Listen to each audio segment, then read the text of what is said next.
Hello,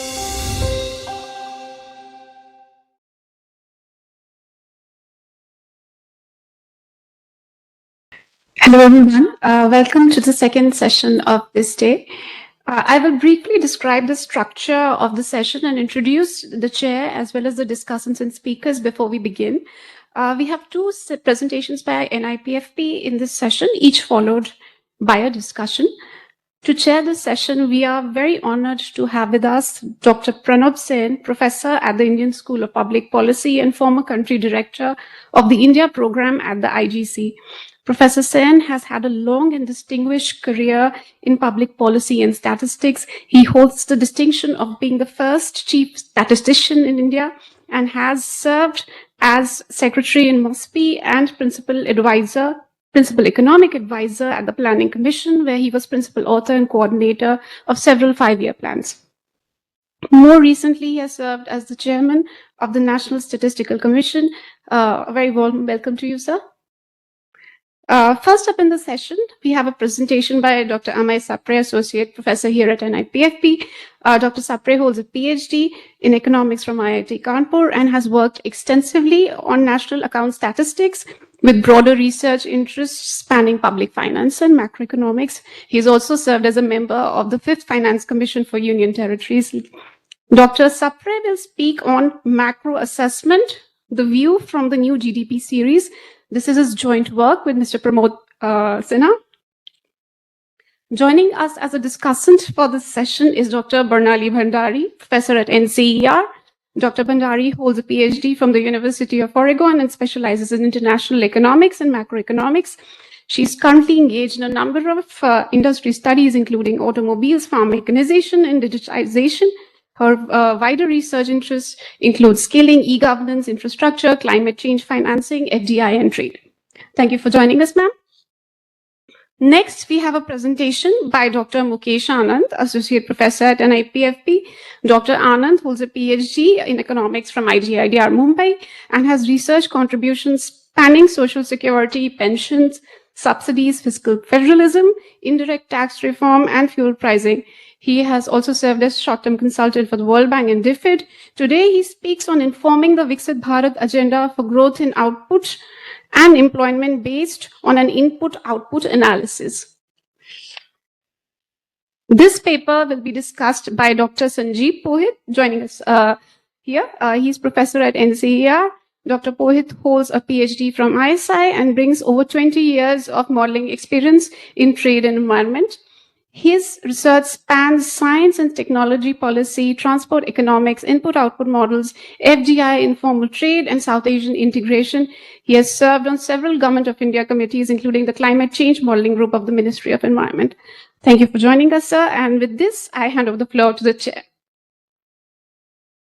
Thank you. Thank you for the opening words. Welcome everybody to this session. This is, I think, more than the other sessions, this is really hardcore macro. And I'm glad that's the case, because I was looking at the other topics and I've gone into a bit of a state of shock because I don't understand half the topics that are listed out. But these topics I understand. So I'm good. In particular, I think there are two issues that are important in this session. The first is that the new GDP series has, I think, raised less discussion than I would have hoped. Because there have been a lot of changes and it's still not very clear what those changes mean in terms of comparability with the past, or what they mean in terms of the accuracy of the estimates. The second, of course, is the issue of Viksit Bharat.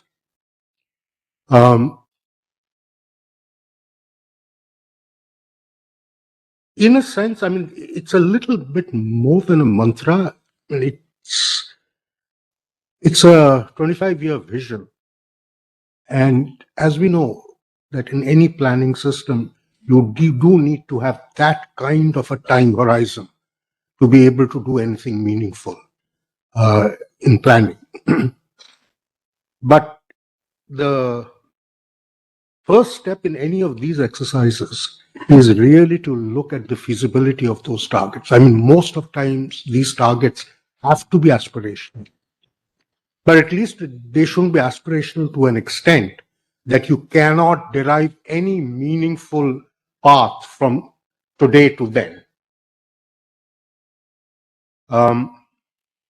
Excuse me, let me just.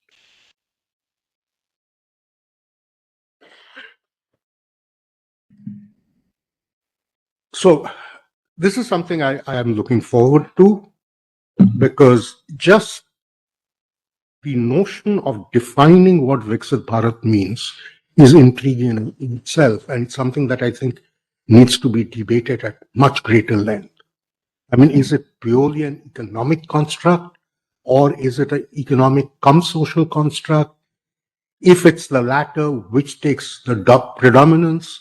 These are major issues, and it really seriously affects the way you think about modeling the processes. So I really look forward to this session, and without further ado, I think we can begin. So Amey, are you going to start? Yeah. Okay. Good morning, everyone. Thank you to the chair and to the discussant for this paper. Since yesterday and today morning, we've had two very technical papers on a very different sort of subject. This topic that I'm going to present is a joint work with Pramod. Of course, we'll have no math, but this is something which, as a view from the data compiler, every time a new GDP series is introduced, and as Sir just mentioned in one line that this time not much of discussion has happened. It didn't generate that kind of discussion as it was in the previous base year revision, 2011, when it happened. Something must have differently being done so that people aren't really complaining about the new series, or what has really changed compared to what we were using in the past.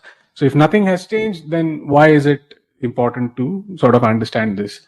I have about 20 minutes to discuss. It's an impossible task to explain what has happened in the new series, why is it different, and what is our change of macro assessment that has happened. So I'll distill out a few things. We just have 3 years of information in the new press release. The whole set of national accounts is yet to be released. The state accounts have still not been released. So we just have a small snapshot of what the new series has come out with, and what has it changed, or what is it likely to change in our macro assessment.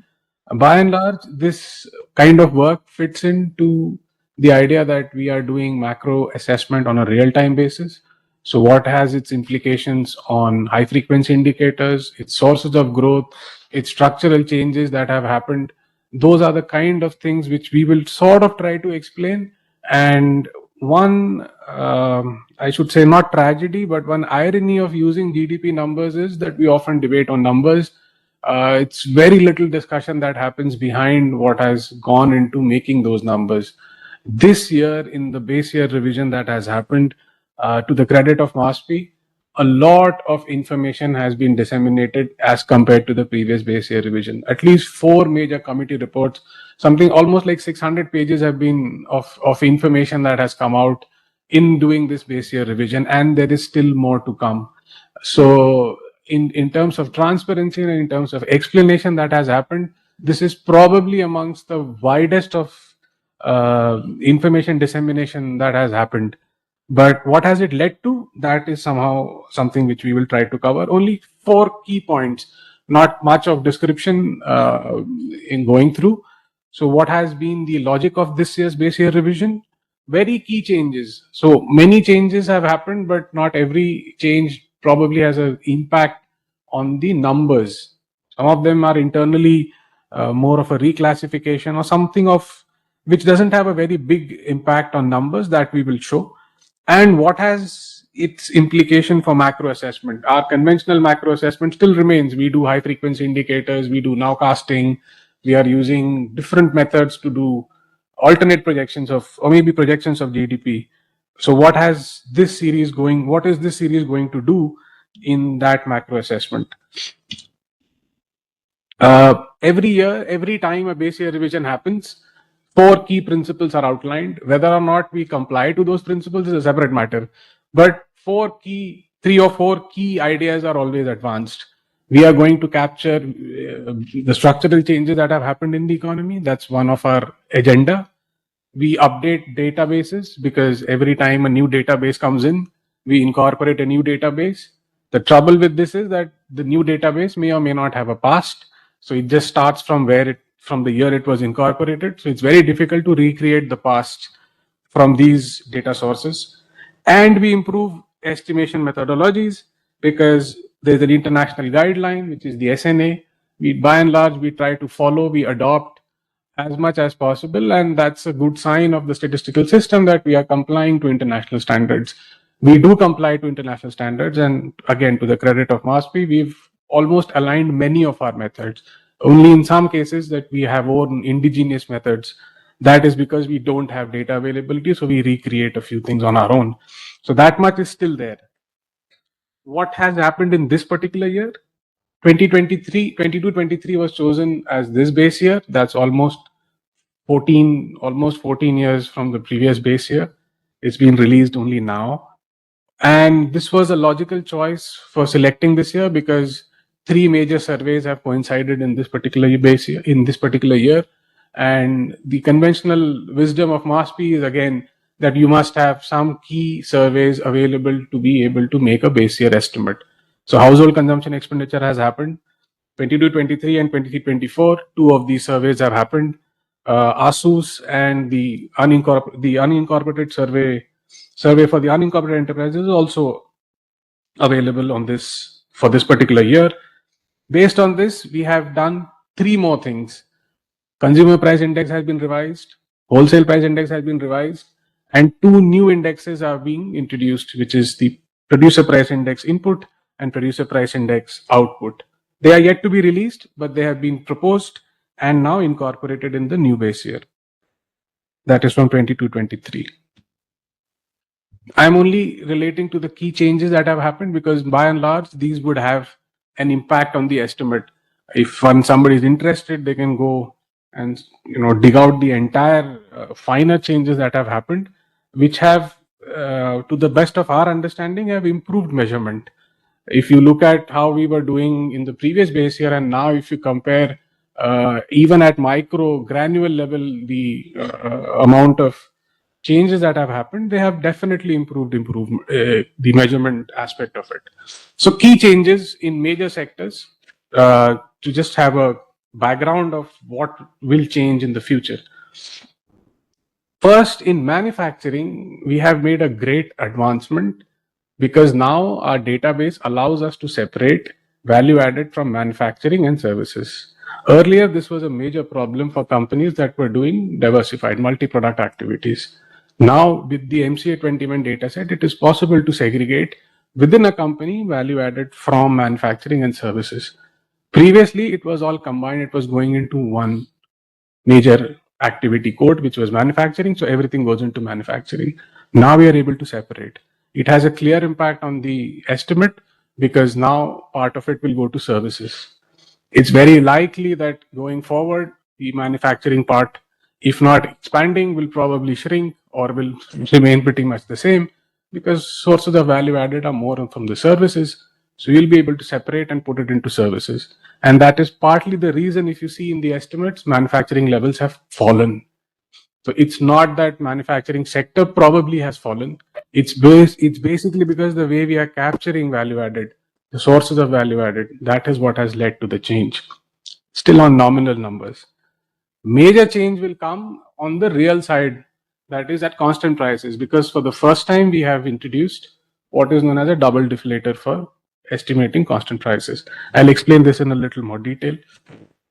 We were earlier using a single price, following a single deflator using output prices. Now we are doing it separately. We have also updated now a lot of rates and ratios, which were used as standard proportions. One problem with the national accounts has always been the fixity of things. Some ratios and cost estimates which were derived very early in the olden days are still continuing, but most of them have now been revised. So if you want to see the granular level changes, a lot of these would have made an impact on the estimates. Government has, and MOSPI particularly, is also now advancing to say that we are using more of administrative data. Earlier, we had huge dependence on surveys. And if surveys were done infrequently, we did not have data in intervening to surveys. Census is also a big issue in that list. But now MOSPI is saying that we are integrating more of our administrative data sources. So we have from PFMS, we have from GST. The biggest induction in the system is GST. But there are some complications which I'll come to, but I'm highlighting all these things as what we have now included. GST has agreed to share a lot of information. What is this information particularly? I'll explain. There are other systems which have also been very collaborative with MOSPI to provide information. PFMS, we now have an e-Vahan portal from states for vehicles. The entire PFMS for general government is also now available. GST. Most of these are now being available. Whether or not and to what extent will they find its place in the national accounts, that's a separate matter. But at least this initiative has been done. One of our main sectors, other than manufacturing, is this trade, transport, hotel, restaurant, in major part of services. Earlier, we were, for the household, that is the unincorporated part, we were only extrapolating as much as possible from the base year. Now, MOSPI has introduced the annual surveys of unincorporated enterprises, which will now produce direct estimates on an annual basis, which has been a major improvement compared to any previous base year. So these two things will change. I'll follow up with some little more detail. Real estate, professional services, and dwelling. This is also a major sector in which it's a significant part of value added that comes from this particular sector. But the background of this is not that simple. Earlier, we were using, again, fixity in the national accounts. We were using between two census, interdecadal census growth, to account for the growth in number of households. And as you know, census has not been available since 2011. So now MOSPI has decided to change this as a count of households. We are now using surveys. Anybody who has ever used NSS, it is perfectly possible that surveys do underestimate the total count. Our population count is also lower from the surveys. But we have made the change of, instead of using interdecadal census growth, we are now using new surveys, which has going to cause a lot of difference in some of these sectors. Very interestingly, this time, the estimates of general government also changed in the public sector administration and defense. Normally, if you see in any previous base year revisions, estimates of general government have, by and large, did not change. But MOSPI has made two major changes in this time, which is quality improvement, but it has added some complexity. First is we have adjusted for pension payments. If you are aware of how the estimates of general government are prepared, pension was a significant component as part of compensation of employees. So we have made two major adjustments in the way we are accounting for pension in compensation of employees. And government, MOSPI has also decided to impute the value of owner provided dwelling for government officers. So anybody who's got a house instead of an HRA, the value of that will be imputed as imputed rent. So that will become a part of compensation of in general government, which will seriously increase our estimate of general government. Just to give you a snapshot, this is from the press release. So we only have this much of limited information available. I've only highlighted three things. First is, of course, manufacturing. It doesn't show a much big. So if you compare only the first two columns, the 11-12 series and the 20, the others are just for the next 2 years. The base year is 22 to 23. So if you just compare the first two columns of what the level differences have happened because of these two changes.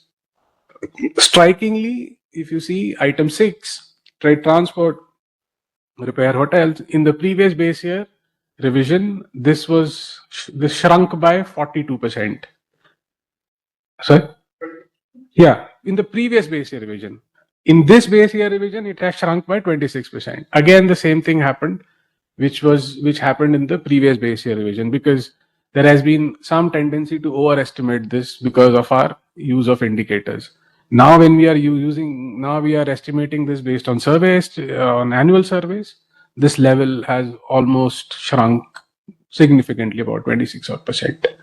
If you see item 8, public sector administration defense, this change that has come by about 9% again has happened because of adjustment of pension.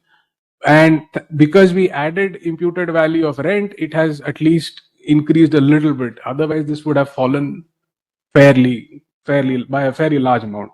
Overall, about 3% reduction has happened in levels. If you go by granular changes, most of them would have come because of price effect, because we were using very old prices from 2011. But now, if you see, because of inclusion of surveys, because of inclusion of updated price series, the actual level has fallen marginally, if not by too much. But the interesting part from a macro assessment is that it is not only limited for the base year. It is successively for 2 years also the same thing has happened. So if you compare it with the previous series, the trajectory was actually much higher than what we were, much lower than what we were estimating. Okay, here comes the main quality improvement that has happened in the national accounts, because a double deflator procedure has now been introduced for manufacturing. Earlier, double deflator was only a part of agriculture. Rest everything was single deflation with a combination of WPI and CPI. And this was also a part of criticism for the previous series, that manufacturing growth was either understated or overstated because we were using single deflation for doing real value added. Now we have introduced a double deflator, simply saying input values are deflated separately, output prices are deflated separately, and the difference is now real value added. While this is a great improvement, putting it into practice is a very complex task, especially when you have manufacturing in the organized part and the unorganized part.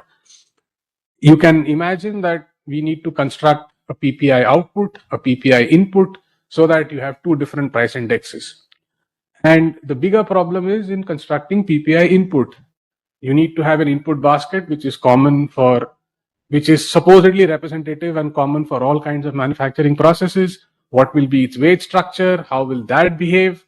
It's a slightly complex version to do that. Although the PPI hasn't been released, its input basket and components have been released. If somebody is interested, you can find out from the committee report that has produced this.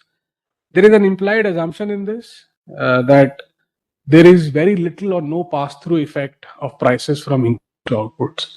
If there was a large pass-through, then you are safe using an output price deflator, because everything from the input is sort of carried on to the output. But now, if you see by different manufacturing categories, we haven't done that level of homework to figure out what is the pass-through effect for each kind of categories. And there is a significant import component of inputs in many of these compilation categories. So that level of information is still not available. But whether or not this pass-through effect happens, that is yet to be discovered. We did try on what is causing this difference. So we did a very small exercise. Although we cannot recreate the double deflator, we just did an implicit price deflator using current and constant prices to see the jump or the difference that has happened because of this. If you see the last column, or even the column A and column C, what was the growth rate of manufacturing in the previous series versus what is the result if you do a simple double deflator, it jumps fairly significantly. So it's an ironical situation. In the previous, for the previous base year series, people used to complain that manufacturing growth rate was overestimated because we did not use double deflator. Having used a double deflator, we further increased it to about 9% and 11.5. So what has contributed to this is slightly difficult to digest and of course also to understand. unless we have a PPI output and PPI input that is available as an index, it is not really possible to decompose what is causing this level of increase in growth rates. Okay. One of our contention this time has been that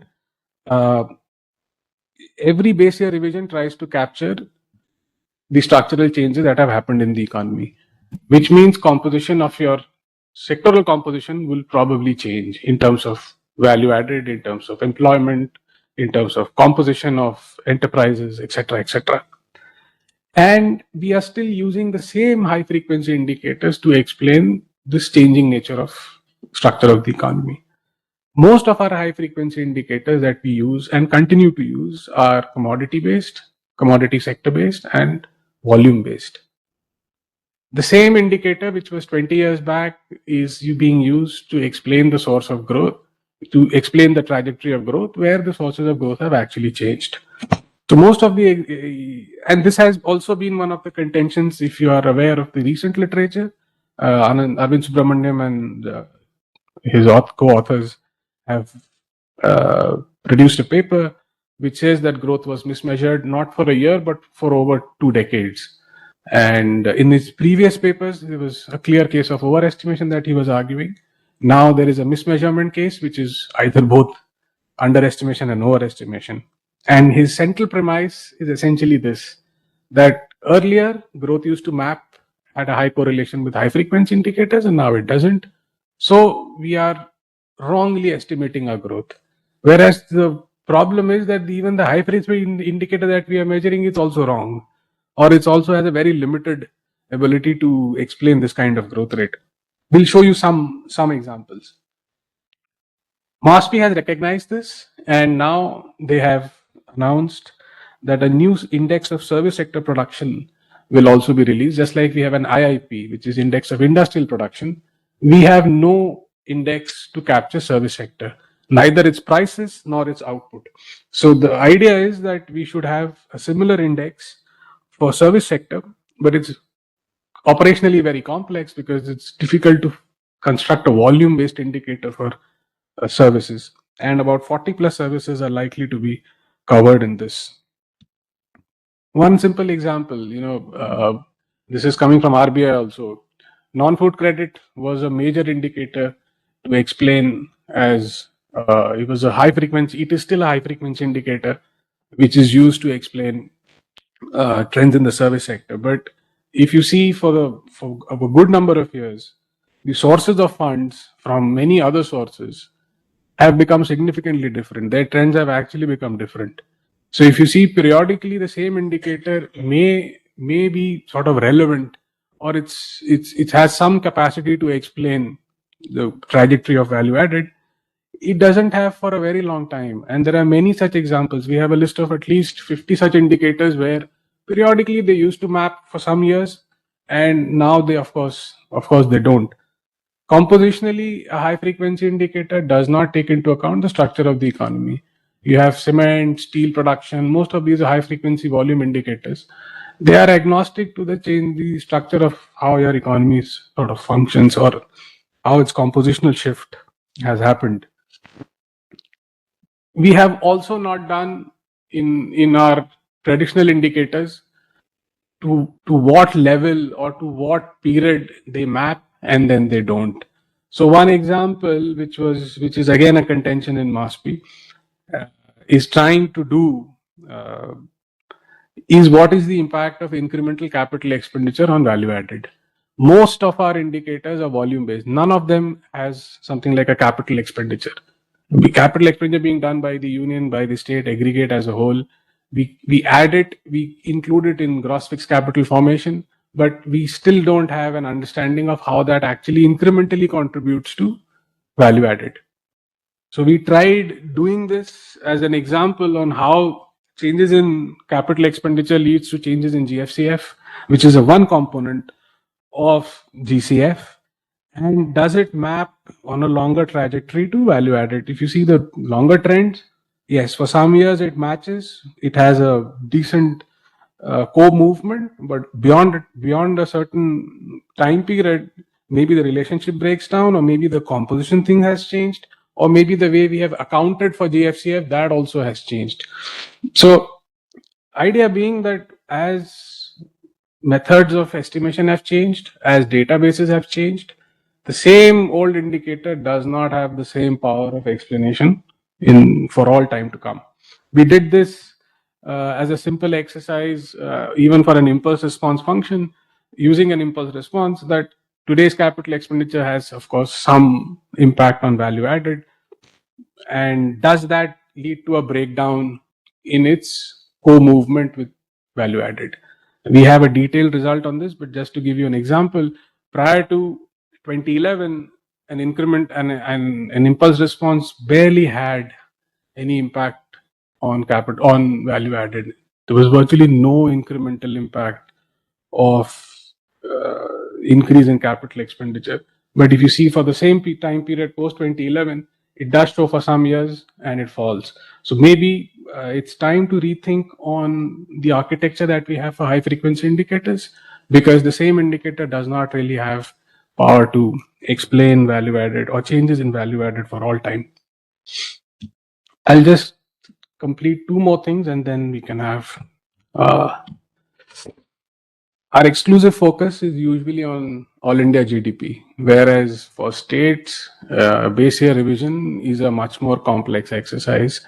And for every state, it is an unpredictable situation for them because they don't know whether their GSDP in total will either increase or will significantly decrease. In last year's base year revision, some states had a phenomenal increase in GSDP. Karnataka is an example, phenomenal increase in GDP, in GSDP. Whereas for some states, it may actually be a downward revision. So our methodology for doing the state for GSDP is by and large pretty much the same. The committees have repeatedly said that we should follow a bottoms-up approach, but it is technically not possible. We still do a top-to-bottom approach. We first make all India totals and then allocate to states. And that is where the rigidity comes from. And that is where part of the problem also comes from. Now, to further complicate this problem, we have introduced new databases which are going to be used for allocation.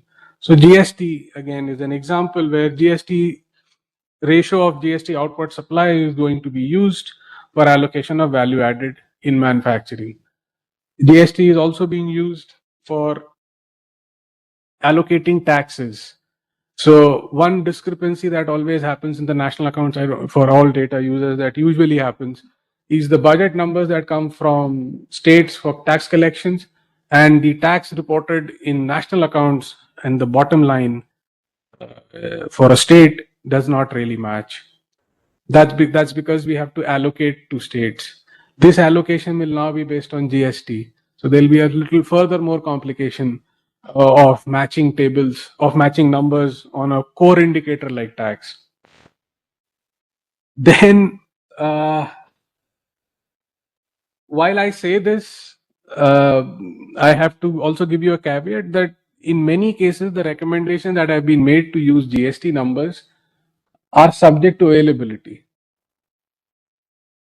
So it is not 100% sure that this will actually go through. This has been for the first time that recommendations have been made and MOSPI has agreed to them subject to availability. So whether or not GST information becomes available, is usable and is stable for a long time to be able to be used, then only these things will happen.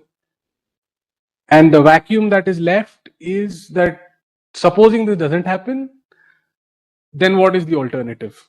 That is not really discussed. So we are going by this premise that GST data will be available to be doing this level of allocation to states. One interesting thing that has happened, and this will going to change state level estimates for public sector administration and defense. We have the same structure, the same 17 sector classification for the union as well as for the states: agriculture, fishing, forestry, mining. So in public sector administration defense, this one change is also going to make, if not life difficult for states, may lead to a fall. It could go anywhere. So previously, the contribution, that is contribution by general government, used to be allocated to states. The central government part used to be allocated to states. And that allocation was based on the number of central government employees. That number was based on the census of government employees. We've not had census of government employees for a very long time. Now MASPI says that we will change this and we will instead use the DDO codes. DDO codes are drawing a disbursement officer, the last mile office from where salaries are paid. We are using that information to allocate the total of central government's part of value added to states. Now this will of course change the situation for a state, because previously we were using a fixed ratio. It doesn't really matter whether the officer was there in the state or what was the proportion of it, because the number was probably fixed and we were using the same number. So a steady part of value added was going to states. Now it will change because it depends on the DDO codes for a particular state, whether a number of officers are there or not there, salary is being disbursed. So that level of complexity will come for states. Whether or not that leads to an increase or decrease, that can only be understood when we have a slightly longer time series to be able to understand. So this change is going to make a lot of difference in the estimates for states. Okay. To summarize 3 important points, and then how does it change our macro assessment? Our previous contention has been that GDP numbers don't align with macro indicators. Macro indicators show a different trend, a divergent trend for some time, may be consistent with some time, but sometimes they don't. The problem with this argument is that we haven't revised our high frequency indicator structure for a very long time. Internally, if you see, the composition of GDP has changed between 2 successive base year revisions by a fairly deep changes have been made. Yet our high frequency indicator structures are pretty much the same. They don't really have that level of explanatory power for a very long time. And none of the high frequency indicators have been actually revised. If you see the list of high frequency indicators, there are hardly any indicators on services. Because it's very complex to develop a high frequency indicator on services. Second, when we were using high frequency indicators, we used to get a similar regularity for the household sector because we were simply extrapolating. Now it is based on surveys.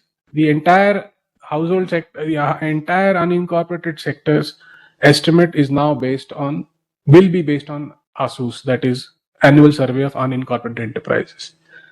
As you know, surveys will introduce a good amount of volatility in the estimates. If you just compare the estimates of ASUS for the last 3 years, there's a huge volatility in terms of number of enterprises, number of workers, GVA per worker. These are some very important characteristics of the unincorporated sector. That itself introduces volatility at the aggregate. You can imagine the level of volatility it will introduce for a particular state. So while this is dynamic in nature, it also complicates our assessment because this volatility is partly introduced by survey design. It's partly introduced because of the way this sort of sector works. Earlier, we were happy about it because we were just extrapolating it. People used to complain that this is nowhere close to reality. Now, survey gives you a different sense of reality in these cases. Third point, double deflator. Yes, conceptually, it's a great advancement. Theoretically, it's a wonderful thing to do. And all credit to MASPI, it has implemented this. But it has a serious practical ambiguity. Unless there is a consistent understanding of what is the set of inputs, how does the input PPI behave, and what is the output PPI, how does that look, it is really not possible to understand what will be the change in the real estimates based on double deflation. But yes, theoretically, it's a great advantage to have double deflation in place. Another aspect which we think should be now introduced is that while MASPI is I'm not saying MASPI as a source of the discussion. But for GDP estimation, we have made one great change to introduce surveys, but there is no supplementing administrative data to back that claim. Almost entire of our unincorporated sector is out of administrative data sources. They are out of GST net because they fall below threshold levels. So there is very little administrative data set that captures the unincorporated part. So there is very little to supplement the estimates coming from surveys. So while it's a great thing to have surveys both on an annual and quarterly basis, separately for manufacturing and for services, there is no administrative data structure or architecture to supplement these estimates. And in fact, if you are aware, many of our administrative data sets are invariant with the survey results that we get on incorporated enterprises, count of enterprises, either coming from MSME or coming from Udyam or coming from many other data sources. So it should not be that our macro assessment is conflicting only because two data sources are not able to show the same kind of trajectory. That is pretty much what has led to the change. What the changes have led to in our macro assessment. Once we have the national accounts, which is expected to be released around August, we might have a much clearer picture. And particularly when the state series are released, that will be a wonderful, again, a start of a good research time for at least 2-3 years. There are two other things that will, of course, change, but it's good to have some interest when it comes. Please look at the new CPI, how it is, how different it is from the previous one. And once the new WPI and PPI will be introduced, that will also give some idea about how the new macro assessment will be done. So I will stop here. I have 20 minutes. I will stop here. If there are questions, I will take, and maybe the discussion. Thank you. However we I think we should go straight into the discussion. Okay, no problem. So, Bornali, do you want to? Should I stop this? No, let it be there. That's fine. Good afternoon, and thank you for inviting me. So I just want to congratulate Amey and Pramod for this paper, because it's a comprehensive paper. If you don't want to read 600 pages, it's a very quick with a good comprehensive summary of what all the changes that have taken place, and definitely food for thought as we go forward. So this is congratulations, and it's extremely comprehensive. I have just 2-3 comments to make. One is that as a user or someone who at least looks at macro numbers on a frequent basis, one of the things that has been bothering me, and I think I mentioned it in last year, November's macro assessment in NIPFP, was that the differences between GDP nominal and GDP real, at any point of time, I could not understand, is the economy growing or not growing? Because the nominal was pretty stagnant, growing at 9.3% or 9.5%, whereas the real GDP was growing. So my question really is, and to some extent it does it on a subsectoral basis, but the question really is this new methodology solving my problem, or where is the economy stagnant or is it growing? And that indicator should be clear. I think that and of course we need longer time series for that, but I think that one question needs to be clear. Is it giving us a clear direction of where the economy is heading? Because by the end we were pretty confused of last year where the economy was heading. Second point is, I want to take up on Amey's point on the high frequency indicators. While he has done some more rigorous analysis on looking at the high frequency indicators, but I agree with his point that we don't have any method of tracking the economy. The main thing is the MCA data, right? This is the source of all the data, whereas even before 2011-12 we were using ASI. Now we have MCA, but there's nothing that comes from MCA to tell us whether, any indicator or any summary indicator of where the economy is growing. So this becomes a huge problem for us, because you're actually using IIP data, which is basically volume-based data, to understand what the value addition is going. And sometimes it just gives very different results. And this becomes a huge problem. The third point is on the surveys. I think this is very interesting. And the surveys, that I think it's a great moment that we are using more dynamic surveys, but yes, we know the underlying measurement problems with the surveys, and we definitely need a census of establishments to tell us where they tell us about the number of enterprises in each sector. Even if you look at the Udyam portal, the Udyam portal is not very user friendly because it will sometimes you get this number of enterprises, but if you want to get a universal list of enterprises, then that's my problem. I will also work on skilling. I work on any firm surveys at any point of time, and this is my constant problem. At least in the census, we have some universal list or which can use as a base to develop sampling strategies.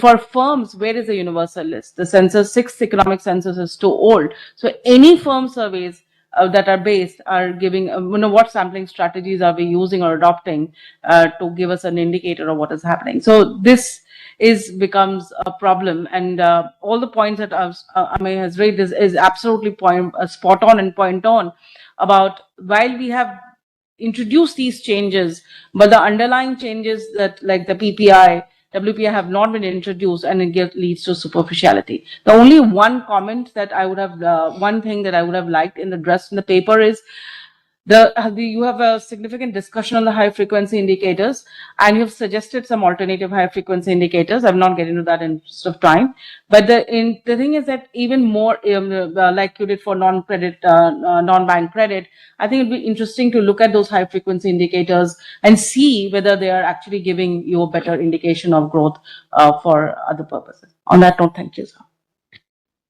Thank you, Bornali. So before I give any closing comments, are there any questions?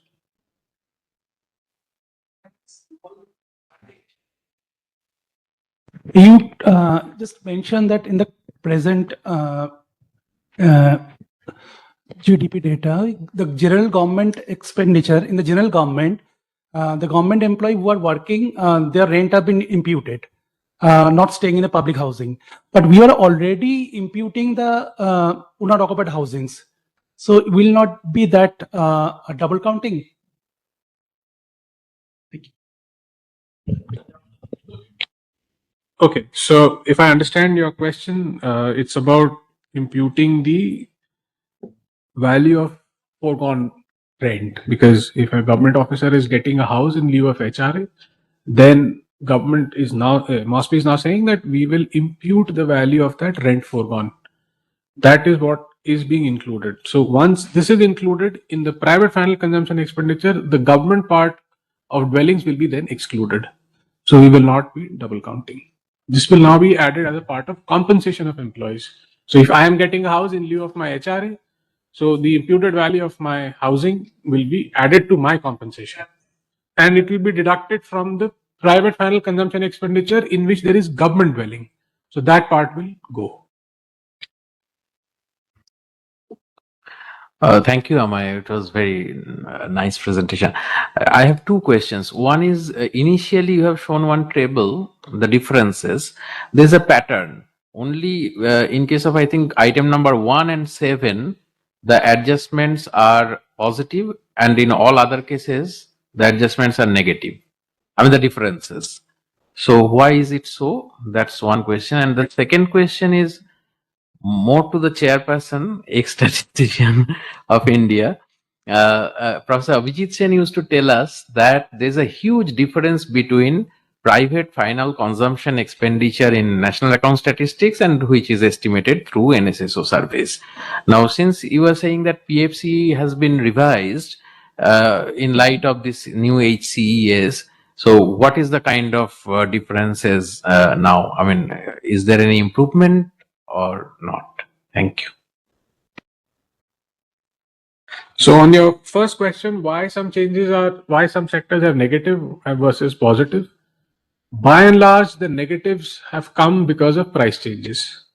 So in the base year 22-23, where we have a table in our paper we can share, it documents the impact because of the change, either change in coverage or volume or changes in prices.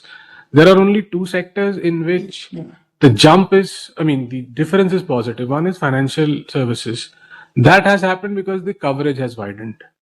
So that is a clear positive that has happened. For trade transport, the negative has happened because the level came down based on the estimates of the survey instead of the indicator that was used. For agriculture, it has increased purely because of prices. Volume estimates have pretty much remained the same because we are using 22-23 prices instead of the previous year's extrapolated numbers. It's not so much extrapolation, but revision in prices has what led to increase in nominal numbers for agriculture. General government has, public sector pension defense has fallen because we have reduced pensions and added the imputed value of rentals. Pension led to a huge fall in the estimate, and imputed value sort of offset a little bit of it, but didn't change by much. Manufacturing changed because part of it was segregated and put it into services. So that minor difference has come in manufacturing because of this reclassification. A little more reclassification will happen because now, if you're aware, the NIC 2025 has been introduced, which is going to regroup a little bit of activities. So that will also lead to a certain change. The second part of your question was on PFC. PFC has a huge list of items. This year, if you see, almost each and every single item rates and ratios were revised. And the historic part of it was that these ratios were had not been updated for the last 20-25 years, some even 30 years. Most likely now, PFC and HCS difference that will come will widen further. It will reduce only marginally because government part of dwelling will be excluded from PFC and put it into GFC. So that will be there. But this difference of about 40-45% that is there between estimates coming from HCES versus PFC will still be there. That difference is not going to come down. If you remove the imputed rent part of it, from the 45%, probably it will come down to about 26-27%, maybe 28%. Beyond that, it's not going to get reconciled in any ways because HCS itself understates the aggregate. So it's not really going to make a huge difference in that sense. Just let me add a little bit since you directed the question to me. The really important issue is that if you have this gap, which is still around 40%, it was that earlier, still around there. How credible is the CPI? That should be a question. Because the CPI weights are coming essentially from the CES. Right? But what are you using the CPI for? Indexation of the GDP numbers. Right? So the real question is the consistency between the CPI and the national accounts. And that's something we need to think through very carefully. In fact, it's a thesis in itself, somebody to just work through where the systematic omissions are. And I wish somebody does it. Okay, thank you. I don't think we can entertain. Oh, all right. One last question. It's not a question, this is an observation. And I think that why I am raising this observation is that thing that I think that it is to be echoed to those who matters for this estimation of GDP numbers and like that. So we have learned that the GDP or GSDP is the base for GST. That is the core thing. Now we have come to know that no. GST is the GDP is based on GST. That means we will get the GDP numbers from the GST numbers. And then I don't know what will be the base for the GST. Since the GST numbers are coming to us through GST portal monthly basis, and that's why we are using these GST numbers for the base for GDP numbers. But please remember the GST portal, the GST collection figures are very, very preliminary numbers. Basically, these are based on the cash account, is basically on accrual accounting. But actual revenue realization will be done by the cash accounting by the Department of Revenue. That is one point. Second thing that you have mentioned in your presentation that the GST collection will be allocated. according to the GST portal data on CGST collection, SGST collection, cess collection, and IGST collection. But I don't know what is you are going to allocate. The thing is that the IGST collection of a state is not the IGST settlement that is coming to the state. Similarly, the cess collection of a state is not the cess realized by the state. It is to be allocated based on the my imports and exports. What is going out of my state, my IGST collection, and what is coming to my state from other states. The IGST settlement will be there. So I don't know that how GST data, and also the thing is that these numbers, I got the call from Niti Aayog, they're using the GST 1 data of table output, basically outward supplies, and from there they are getting the value addition, that kind of thing. So, and they are using the HSN code from the table number 12, and we know what is the problem with the HSN code in table number 12 is there. Even in the 4-digit level, 6-digit level, 8-digit level.